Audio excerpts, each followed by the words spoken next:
اللہ تعالیٰ کے مبارک نام۔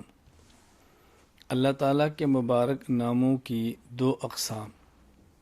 نمبر 1 ذاتی، اللہ پاک کا ذاتی نام صرف ایک اسم جلالہ یعنی اللہ ہے۔ نمبر 2 صفاتی، اسم جلالہ یعنی اللہ کے علاوہ باقی تمام اسماء صفاتی ہیں۔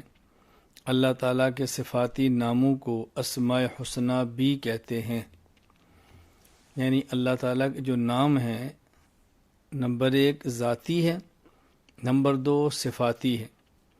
ذاتی نام اللہ تعالیٰ کا صرف ایک ہے، باقی نام سارے اللہ تعالیٰ کے وہ صفاتی ہیں۔ ان ناموں میں سے ہر نام کسی صفت کا اظہار کرتا ہے۔ الرحمن، الرحیم، آپ جو بھی صفاتی نام دیکھیں گے اس میں کسی ایک خاص صفت کا ظہور ہوگا، تو یہ اللہ تعالیٰ کے اسماء ہیں جن کو صفاتی نام کہتے ہیں، اور ان صفاتی ناموں کو اسماء حسنہ بھی کہا جاتا ہے۔ الاسماء الحسنہ، اللہ تعالیٰ کے صفاتی نام جن کو اسماء حسنہ کہتے ہیں، هو اللہ الذی لا الہ الا هو الرحمن الرحیم الملک القدوس السلام المؤمن المہیمن العزیز الجبار المتکبر الخالق البارئ المصور الغفار القہار الوہاب الرزاق الفتاح العلیم القابض الباسط الخافض الرافع المعز المذل السمیع البصیر الحکم العدل اللطیف الخبیر الحلیم العظیم الغفور الشکور العلی الکبیر الحفیظ المقیت الحسیب الجلیل الکریم الرقیب المجیب الواسع الحکیم الودود المجید الباعث الشہید الحق الوکیل القوی المتین الولی الحمید المحصی المبدئ المعید المحیی الممیت الحی القیوم الواجد الماجد الواحد الصمد القادر المقتدر المقدم المؤخر الاول الآخر الظاہر الباطن الوالی المتعال البر التواب المنتقم العفو الرؤوف مالک الملک ذو الجلال والاکرام المقسط الجامع الغنی المغنی المانع الضار النافع النور الہادی البدیع الباقی الوارث رشید الصبور۔ یہ اللہ تعالیٰ کے وہ معروف صفاتی نام ہیں جو کہ حدیث پاک کے اندر موجود ہیں، ایک جا جن کا تذکرہ ہے۔ اللہ تعالیٰ کو خدا کہنا جائز ہے۔ لفظ خدا اللہ تعالیٰ کے صفاتی ناموں میں سے مالک اور رب کا ترجمہ ہے، اس لیے اس لفظ کو ذات باری تعالیٰ کے لیے استعمال کرنا جائز اور درست ہے۔ اللہ تعالیٰ کا ایک نام ذاتی اللہ ہے، باقی نام اللہ تعالیٰ کے صفاتی ہیں۔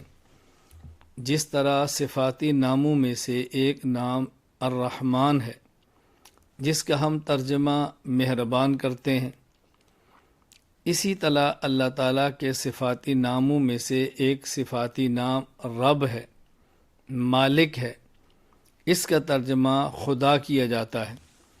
تو جس طرح ہم اللہ تعالیٰ کو مہربان کہہ سکتے ہیں، اسی طرح اللہ تعالیٰ کی ذات کو خدا بھی کہہ سکتے ہیں۔ اس پر تفصیلی گفتگو میری فائل میں موجود ہے، کلپس موجود ہیں، دلائل موجود ہیں۔ یہاں پر یہ بتانا مقصود ہے کہ اللہ تعالیٰ کو خدا کہنا جائز ہے۔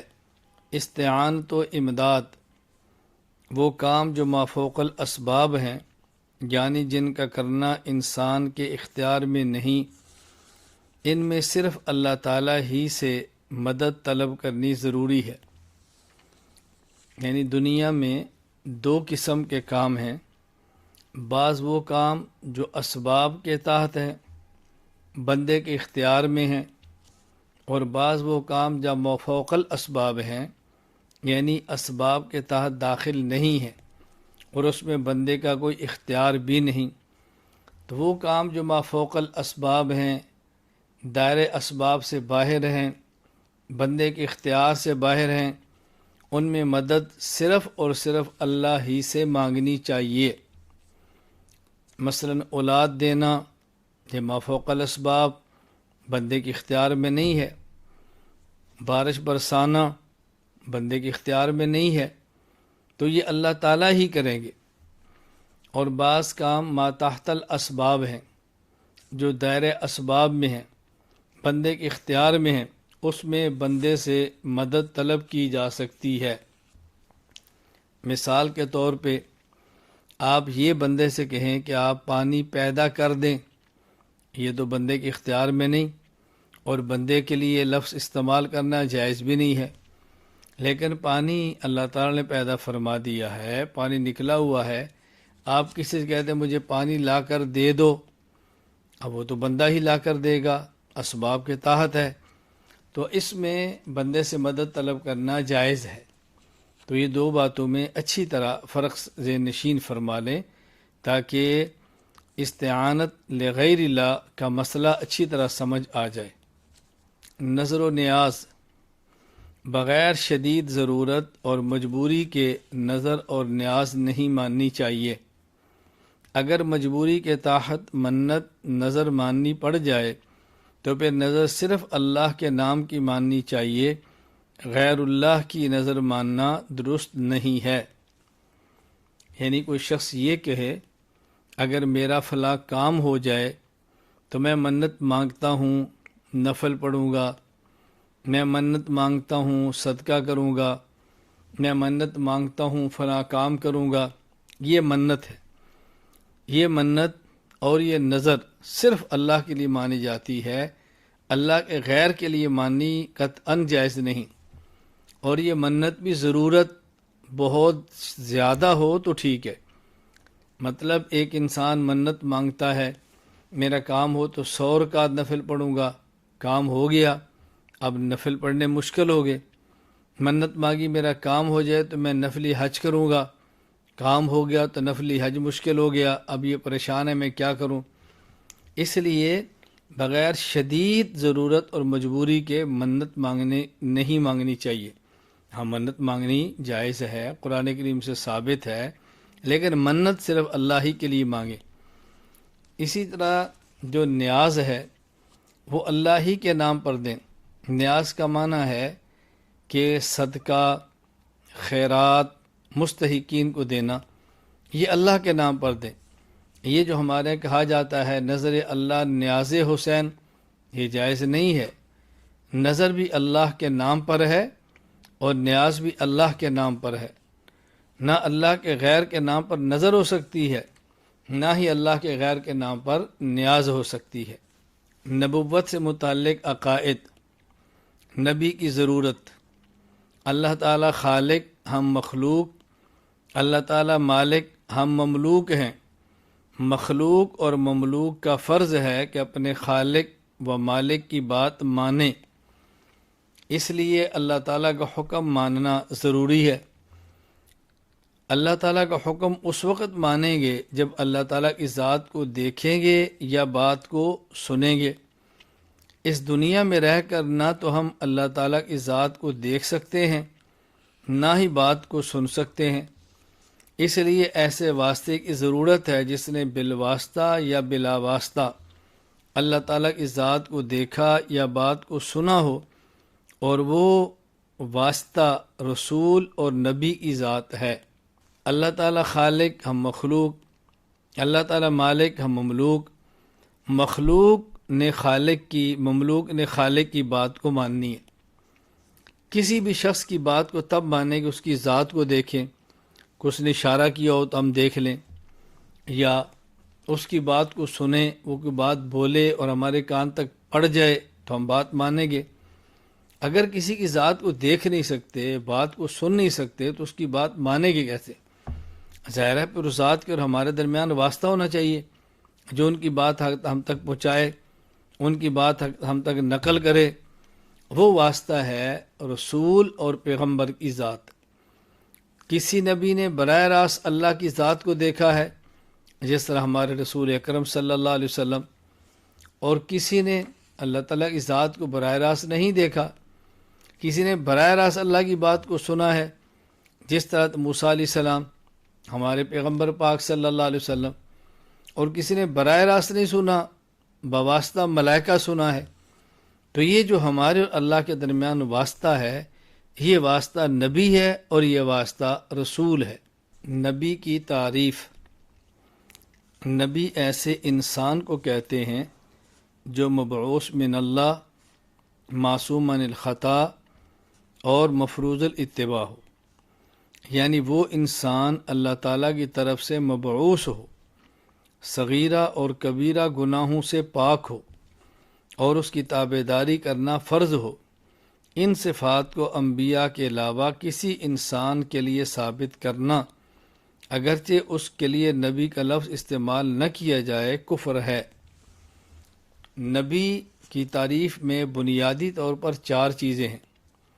نمبر 1 انسان ہو، نمبر 2 مبعوث من اللہ، اللہ کی طرف سے ہو، نمبر 3 معصوم عن الخطا، چھوٹے اور بڑے گناہ سے پاک ہو، نمبر 4 مفروض الاتباع، اس کی بات کو ماننا فرض ہو۔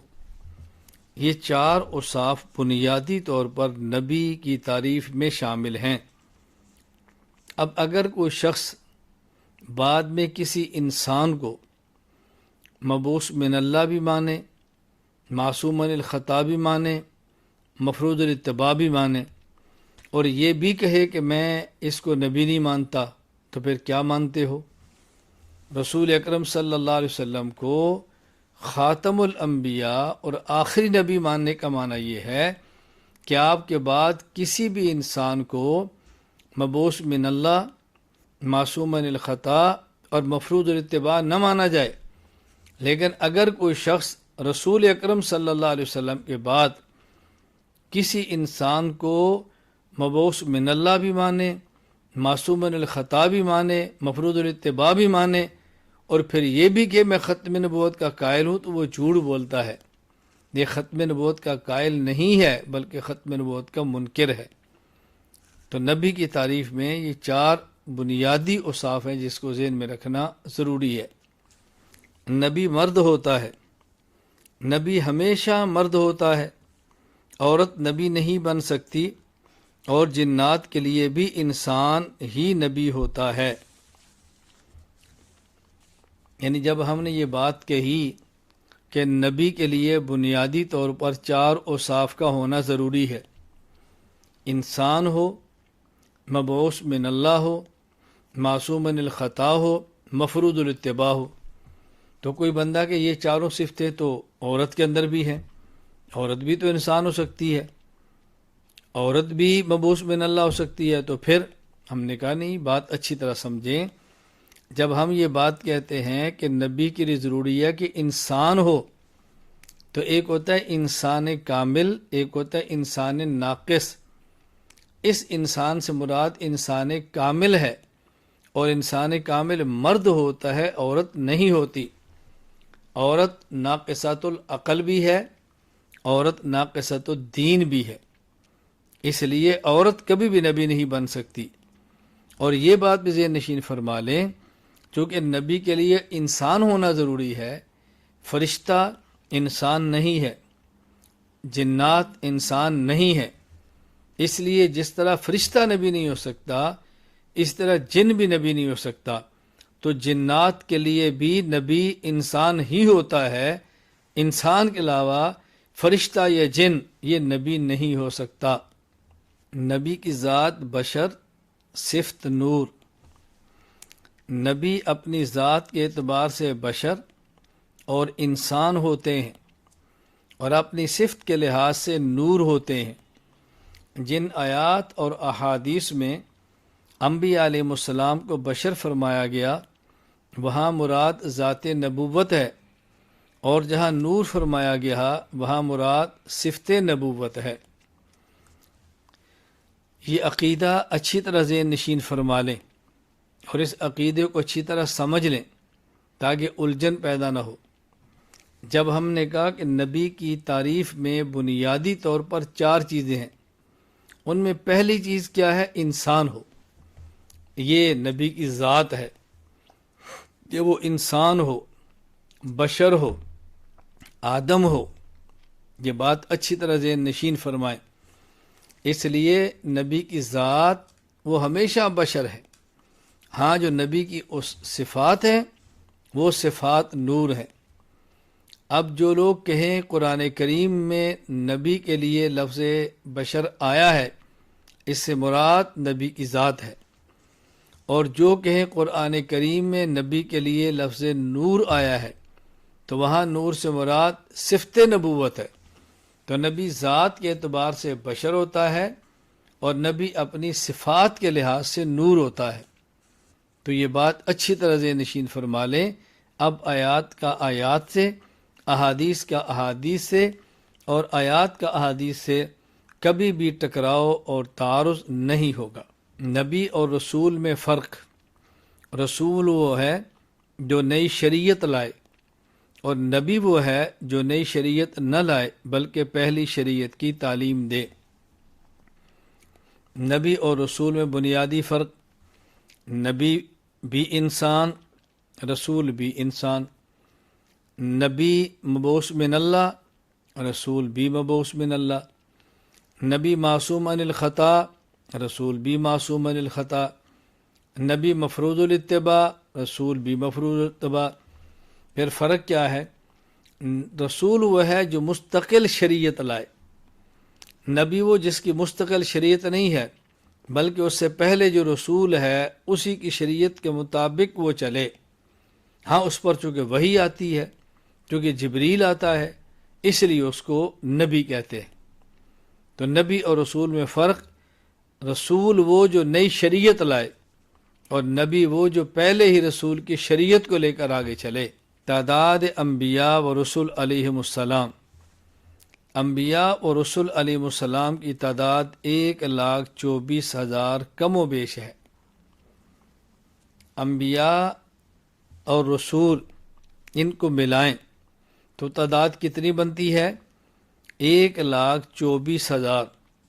کم و بیش کا معنی کہ یہ نہیں کہ 1,24,000 سے ایک نیچے اور ایک اوپر نہیں، یہ تعداد امر تقریبی ہے، یعنی تقریباً 1,24,000 ہیں۔ اب 10-15 کچھ اوپر یا نیچے ہوں تو اس سے کچھ فرق نہیں پڑتا۔ نبوت کا دوام: انبیاء کرام علیہم السلام وفات کے بعد بھی اپنی مبارک قبروں میں اسی طرح حقیقتاً نبی ہیں جس طرح وفات سے پہلے ظاہری حیات مبارکہ میں نبی تھے۔ البتہ باقی تمام انبیاء علیہ السلام کی شریعت منسوخ ہو چکی ہے اور قیامت تک کے لیے نجات کا مدار حضرت صلی اللہ علیہ وسلم کی شریعت پر ہے۔ کوئی یہ نہ سمجھے کہ جب اللہ تعالیٰ نبی کو نبوت دیتے ہیں وہ نبی ہوتا ہے اور جب اس پر موت آتی ہے تو اس کی نبوت ختم ہو جاتی ہے۔ یہ بات ہرگز نہیں۔ جب اللہ کسی کو نبوت دیتے ہیں تو پھر نبوت دے کر واپس نہیں لیتے۔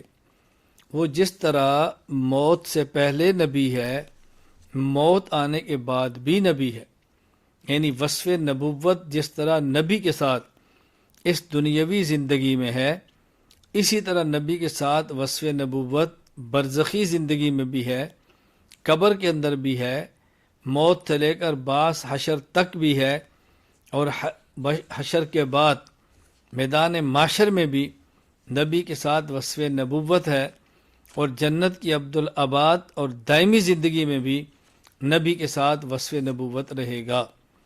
تو نبی جس کو اللہ نبوت عطا فرماتے ہیں، وصف نبوت ہمیشہ اس پیغمبر کے لیے رہتا ہے۔ تو نبی ہمیشہ نبی ہی رہتا ہے، دنیا میں، برزخ میں، حشر میں اور جنت میں۔ اس کو اچھی طرح ذہن نشین فرما لیں۔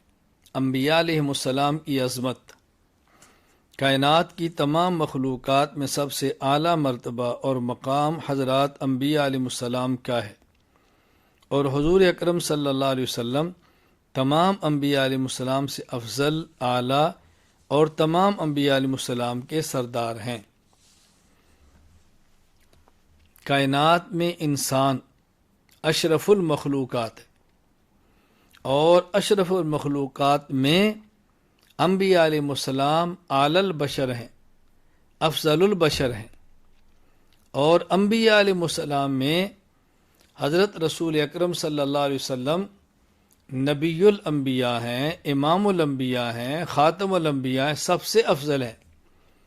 اللہ تعالیٰ کی ذات کے بعد اشرف المخلوقات اولاد آدم ہے، اور اولاد آدم میں اشرف انبیاء ہیں۔ انبیاء میں اشرف سب سے آخری نبی حضرت محمد مصطفیٰ صلی اللہ علیہ وسلم ہے۔ انبیاء علیہ السلام کی نیند کی حالت میں انبیاء علیہ السلام کی آنکھیں تو سوتی ہیں مگر دل نہیں سوتا، اور نیند کے باوجود انبیاء علیہ السلام کا وضو باقی رہتا ہے۔ جس طرح پیغمبر اور امتی کی زندگی میں اور بہت سارے فرق ہیں، ان میں ایک فرق یہ بھی ہے کہ امتی سو جائے اور نیند اس پہ آ جائے، اس کا وضو برقرار نہیں رہتا۔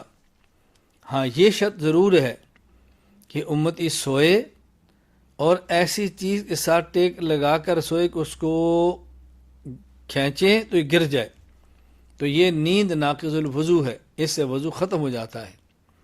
لیکن نبی جس حالت میں بھی سوئے، نبی کا وضو سونے کے باوجود برقرار رہتا ہے۔ تو گیا امتی کی نیند امتی کے لیے ناقض الوضو ہے، اور نبی کی نیند نبی کے لیے ناقض الوضو نہیں ہے۔ انبیاء علیہ السلام کا خواب، انبیاء علیہ السلام کا خواب بھی ان کی وحی کی طرح وحی ہوتا ہے اور برحق اور سچ ہوتا ہے۔ جس طرح کسی نبی پر بیداری کی حالت میں جبریل امین وحی لے کر آئیں تو وحی ہے، یا بغیر جبرائیل کے واسطہ کے اللہ تعالیٰ کسی اور کیفیت کے ساتھ پیغمبر پر وحی نازل فرمائیں تو وہ بھی وحی ہے۔ اسی طرح جب نبی سو جائیں اور نبی کو خواب آ جائے تو وہ خواب بھی نبی کے لیے وحی ہوتی ہے۔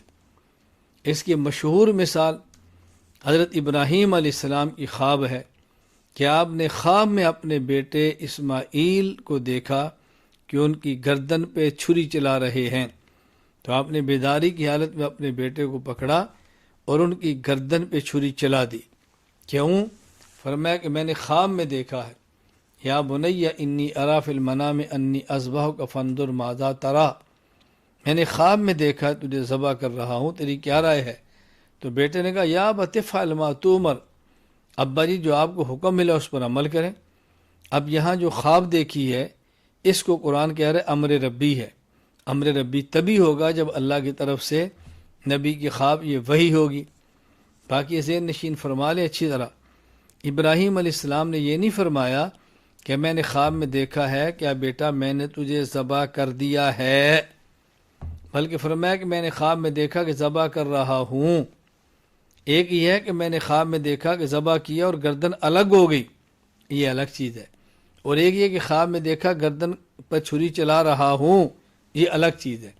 تو جس طرح ابراہیم علیہ السلام نے خواب دیکھا آپ نے اسی طرح پھر کر کے دکھایا۔ انبیاء علیہ السلام کی جس جگہ وفات ہو اسی جگہ تدفین ہوتی ہے۔ اللہ تعالیٰ کے نبی کی جس جگہ وفات ہوتی ہے اسی جگہ تدفین ہوتی ہے۔ نبی کے جسد اطہر کو دوسری جگہ منتقل نہیں کیا جاتا۔ یعنی امتی اور نبی میں ایک فرق یہ بھی ہے کہ امتی جہاں فوت ہوتا ہے وہاں دفن نہیں کرتے، فوت اور جگہ پر ہے، دفن قبرستان کے اندر ہے، لیکن نبی جہاں فوت ہوتا ہے وہیں دفن کر دیا جاتا ہے۔ یہی بات ہم منکرین ختم نبوت مرزائیوں کو قادیانیوں کو کہتے ہیں کہ جس شخص غلام احمد کو تم نبی مانتے ہو وہ تو بیت الخلاء کے اندر مرا ہے، اگر یہ نبی ہوتا تو وہیں دفن ہوتا، تو وہاں دفن نہ ہونا اس بات کی ایک دلیل یہ بھی ہے کہ وہ نبی نہیں ہے۔ اس بات کی دلیل ہے کہ وہ نبی نہیں، یعنی ایک دلیل اس کے نبی نہ ہونے پر یہ بھی ہے کہ جہاں مرا وہاں دفن نہیں ہوا۔ یہ بات اچھی طرح ذہن نشین فرما لیں، نبی جہاں فوت ہو وہیں نبی کو دفن کیا جاتا ہے۔ انبیاء علیہ السلام اپنی قبور میں زندہ ہیں۔ تمام انبیاء کرام علیہ السلام اپنی مبارک قبروں میں اپنے دنیاوی جسموں کے ساتھ بتعلق روح بغیر مکلف ہونے اور بغیر لوازم دنیا کے زندہ ہیں۔ انبیاء علیہ السلام اپنے مبارک قبروں میں زندہ ہیں۔ دنیا والا جسم ہے، اسی سے روح کا تعلق ہے، لیکن جس طرح دنیا میں نماز اور روزے کے پابند ہیں، وہاں نماز اور روزے کا حکم نہیں، اسے کہتے ہیں بغیر مکلف ہونے کے، اور بغیر لوازم دنیا کے زندہ ہے۔ یعنی جس طرح دنیا میں کھانے کے لیے ظاہری خوراک جو ہم دیکھتے ہیں وہ کھائی جاتی ہے، موت کے بعد خوراک یوں نہیں ہے۔ پانی پیا جاتا ہے، موت کے بعد یوں نہیں ہے۔ قضاء حاجت کے لیے جاتے ہیں، موت کے بعد یوں نہیں ہے۔ وہاں کا رزق کیسا ہے وہ اللہ ہی جانتے ہیں، لیکن دنیا کے لوازم کی طرح نہیں ہے۔ گرمی ہو تو پسینہ آئے، ٹھنڈ ہو تو سردی لگے، ایک وقت گزر جائے تو نیند ستائے، اس طرح نہیں ہے۔ پیغمبر بغیر مکلف ہونے کے اور بغیر لوازم دنیا کی قبر میں زندہ ہوتے ہیں۔ مختلف جہتوں کے اعتبار سے اس حیات کے مختلف نام ہیں۔ نمبر 1، حیات دنیاوی، یعنی دنیا والے جسم کو حیات حاصل ہے۔ نمبر 2، حیات جسمانی، یعنی جسم حقیقی و عنصری کو حیات حاصل ہے، جسم مثالی کو نہیں۔ نمبر 3، حیات حسی، یعنی اس حیات کو انبیاء علیہ السلام کا جسم محسوس بھی کرتا ہے۔ نمبر 4، حیات برزخی، یعنی یہ حیات عالم برزخ میں ہے۔ نمبر 5، حیات روحانی، یعنی اس حیات میں اصل بدن ہے اور روح اس کی تابع ہے۔ یہ مختلف نام اس حیات کے ذہن میں رکھ لیں گے تو جو لوگ رسول اللہ صلی اللہ علیہ وسلم اور انبیاء علیہ السلام کی قبر والی حیات کے منکر ہیں، ان کے شبہات سے بچ جائیں گے۔ جب ہم یہ بات کہتے ہیں کہ نبی کی قبر والی حیات یا حیات دنیاوی ہے، وہ کہتے ہیں دنیا تو ختم ہوگی، دنیا میں تو موت آ گئی، اب کیسے حیات دنیاوی ہے؟ ہم کہتے ہیں حیات دنیاوی کا معنی یہ ہے کہ دنیا والے جسم کو حیات حاصل ہے، اور جب ان کی حیات برزخ کے اندر ہے، قبر کے اندر ہے، تو پھر لوگ کہتے ہیں کہ تم ان کو حیات دنیاوی کیوں کہتے ہو؟ ہم نے کہا حیات دنیاوی کا معنی دنیا والے جسم کو حیات، اور ہم اس کو حیات برزخی بھی تو کہہ رہے ہیں، کیونکہ یہ حیات دنیا میں نہیں بلکہ برزخ کے اندر ہے، قبر کے اندر ہے۔ پھر اس کو حیات روحانی کیوں کہتے ہو؟ ہم نے کہا اس لیے کہ دنیا میں ظاہری حالات پہلے جسم پر آتے ہیں، جو کہ جسم کے واسطے سے روح پر جاتے ہیں۔ یعنی دنیا میں کان سنے گا، لذت روح محسوس کرے گی، لیکن سنے گا کان اور پھر روح۔ جبکہ موت کے بعد حالات ڈائریکٹ روح پر آتے ہیں، براہ راست روح پر آتے ہیں، اور روح کے واسطہ سے جسم پر آتے ہیں۔ تو وہاں یوں کہ اصل روح ہے، اس لیے اس حیات کو حیات روحانی بھی کہتے ہیں۔ پھر ہم اس کو حیات حسی کہتے ہیں۔ لوگوں کو شبہ ہوتا ہے کہ اگر نبی کی حیات ہے، نبی دنیا سے چلے گئے تو دیکھنے والوں کو حیات محسوس کیوں نہیں ہو رہی؟ ہم نے کہا حیات حسی کا معنی یہ نہیں کہ لوگ حیات کو محسوس کریں، حیات حسی کا معنی وہ نبی جس پر موت آئی ہے وہ حیات کو محسوس فرمائے، یہ حیات حسی ہے۔ تو یہ نام بھی ذہن میں رکھیں، ان کی تشریح بھی ذہن میں رکھیں، کبھی الجھن پیدا نہیں ہوگی۔ انبیاء علیہ السلام اپنی قبور میں نماز پڑھتے ہیں۔ وفات کے بعد حضرات انبیاء کرام علیہ السلام بطور تلذذ کے اپنی اپنی قبور میں نماز ادا فرماتے ہیں۔ نبی وفات کے بعد اسی قبر مبارک میں جو زمین پر ہوتی ہے اس میں نماز پڑھتے ہیں، لیکن یہ نماز تکلیفی نہیں، نماز تلذذی ہے۔ نماز تکلیفی کا معنی ہوتا ہے وہ نماز کہ جس کے پڑھنے کا حکم ہو، اگر پڑھیں تو ثواب، نہ پڑھیں تو عذاب۔ اور نماز تلذذی کا معنی کہ ایسی نماز نہیں کہ پڑھیں تو ثواب، نہ پڑھیں تو عذاب، بلکہ یہ نماز تلذذ کے لیے ہے، جو پڑھیں تو لذت محسوس ہو، نہ پڑھیں تو لذت محسوس نہ ہو۔ تو چونکہ پیغمبر اس لذت کو محسوس کرتے ہیں تو ان کی یہ عبادت نماز تلذذی ہے۔ انبیاء علیہ السلام قبور میں نماز پڑھتے ہیں اور یہ نماز تلذذی ہے۔ اس لیے یہ بات ذہن میں رکھنی ضروری ہے کہ بعض لوگ اعتراض کر دیتے ہیں۔ قرآن کہتا ہے وَاعْبُدْ رَبَّكَ حَتَّىٰ يَأْتِيَكَ الْيَقِينُ، نبی آپ نماز پڑھیں، عبادت کریں موت تک۔ تو جب قرآن کہہ رہا ہے موت تک، تو آپ موت کے بعد کی حیات کیوں مانتے ہیں؟ ہم نے کہا جو دنیا میں موت تک حیات ہے، یہ حیات تکلیفی ہے، جس کے پڑھنے پر ثواب، نہ کرنے پر عذاب۔ اور جو قبر میں حیات تلذذی ہے۔ تو اس آیت میں حکم نماز تکلیفی کا ہے کہ نماز تکلیفی موت تک ہے، اور موت کے بعد جو نماز ہے وہ نماز تکلیفی نہیں بلکہ نماز تلذذی ہے۔ انبیاء علیہ السلام کا مال وراثت میں تقسیم نہیں ہوتا۔ حضرات انبیاء کرام علیہ السلام جب دنیا سے تشریف لے جاتے ہیں تو ان کا مال وراثت میں تقسیم نہیں ہوتا۔ انبیاء علیہ السلام جو مال چھوڑ کر جاتے ہیں وہ امت کے لیے صدقہ بن جاتا ہے، وہ امت کے لیے صدقہ بن جاتا ہے۔ یعنی پیغمبر کا جو مال ہے، پیغمبر کی جو دولت ہے، وہ نبی کی وفات کے بعد ان کے خاندان میں بطور وراثت کے تقسیم نہیں ہوتی، بلکہ پیغمبر پوری امت کا روحانی باپ ہوتا ہے۔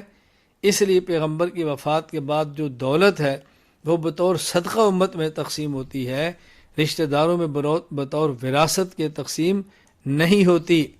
یہ بات اچھی طرح ذہن نشین فرما لیں۔ خدائی اختیارات و صفات انبیاء علیہ السلام کے لیے ثابت نہیں۔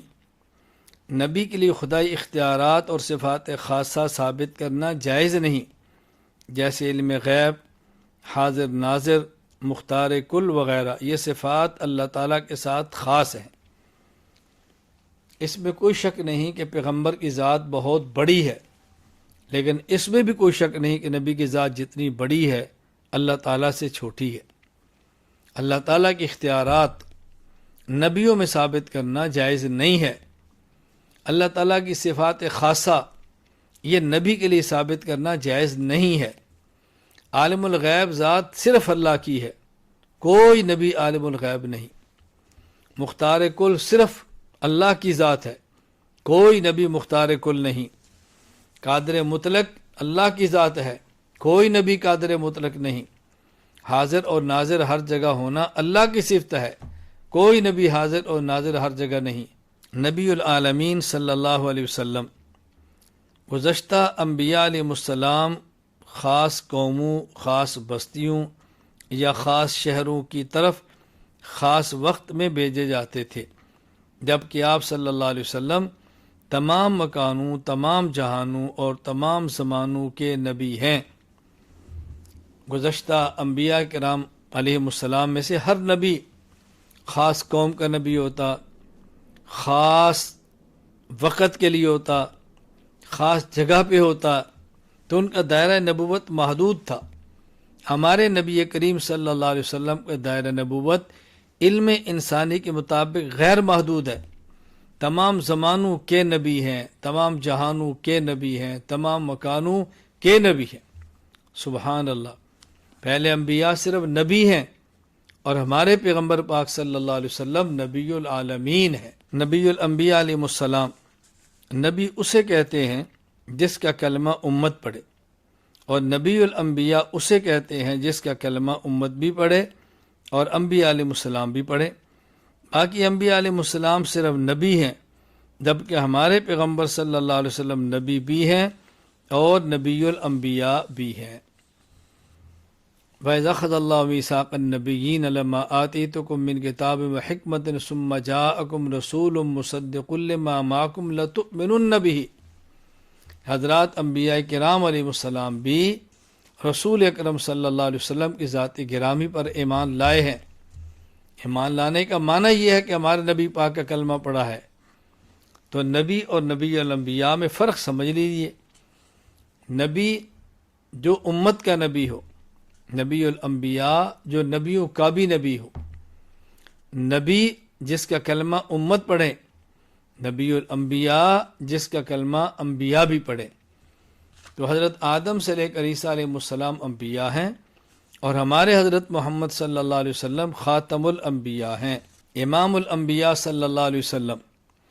حضرت صلی اللہ علیہ وسلم کو یہ اعزاز حاصل ہے کہ معراج کے موقع پر آپ صلی اللہ علیہ وسلم نے تمام انبیاء علیہ السلام کو نماز پڑھائی ہے اور امام الانبیاء علیہ السلام کے لقب سے سرفراز ہوئے ہیں۔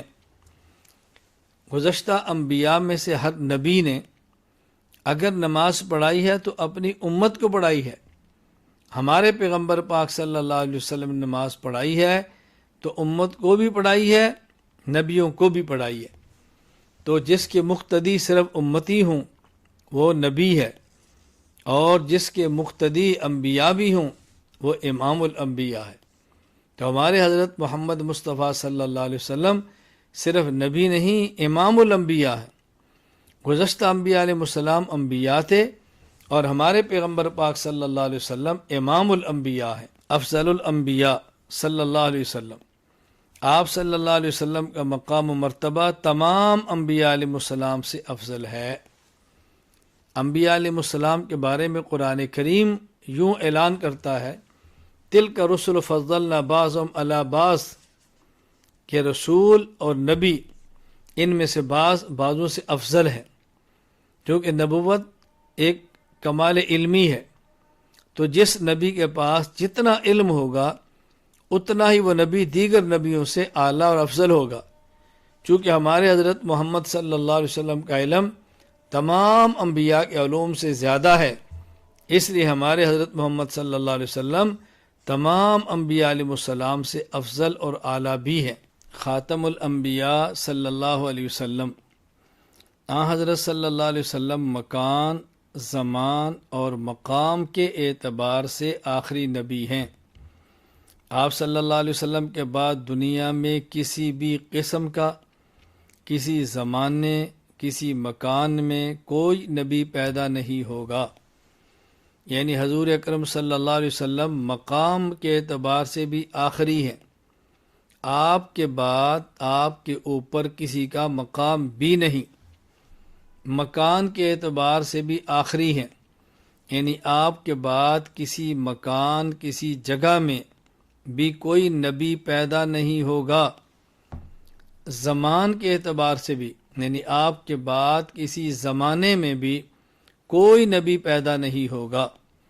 یہاں بات اچھی طرح ذہن نشین فرما لیں، ہم یہ کہہ رہے ہیں کہ آپ صلی اللہ علیہ وسلم کے بعد کسی مکان، کسی زمان میں کوئی نبی کسی بھی قسم کا پیدا نہیں ہوگا۔ کسی بھی قسم کا، تشریعی نبی، غیر تشریعی نبی، ذلی نبی، بروزی نبی، کسی قسم کا کوئی نبی۔ اور ہم یہ نہیں کہہ رہے کہ نبی آئے گا نہیں، ہم کہتے ہیں نبی پیدا نہیں ہوگا، کیونکہ حضرت عیسیٰ علیہ السلام آسمان پر زندہ ہیں، وہ قیامت سے پہلے نازل ہوں گے، نبی بھی ہوں گے، امتی بھی ہوں گے، لیکن وہ پیدا ہوں گے، وہ نازل ہوں گے، پیدا نہیں ہوں گے۔ اور ہم یہ کہہ رہے ہیں کہ حضور صلی اللہ علیہ وسلم کے بعد کسی بھی زمان اور مکان میں کوئی نبی پیدا نہیں ہوگا، تاکہ کوئی منکر ختم نبوت یہ آپ کو دھوکہ نہ دے کہ جی آپ کہتے ہیں کوئی نبی نہیں آئے گا تو عیسیٰ علیہ السلام تو آئیں گے۔ اس لیے ہم نے کہا کہ کوئی نبی پیدا نہیں ہوگا، عیسیٰ علیہ السلام پیدا نہیں ہوں گے، بلکہ عیسیٰ علیہ السلام آسمان سے نازل ہوں گے۔ حجیت حدیث، مومن ہونے کے لیے جس طرح اللہ تعالیٰ کی ذات کے ساتھ نبی کی ذات پر ایمان لانا ضروری ہے، اسی طرح اللہ تعالیٰ کی بات کے ساتھ ساتھ نبی کریم صلی اللہ علیہ وسلم کے قول، فعل اور تقریر یعنی حدیث مبارک پر ایمان لانا بھی ضروری ہے۔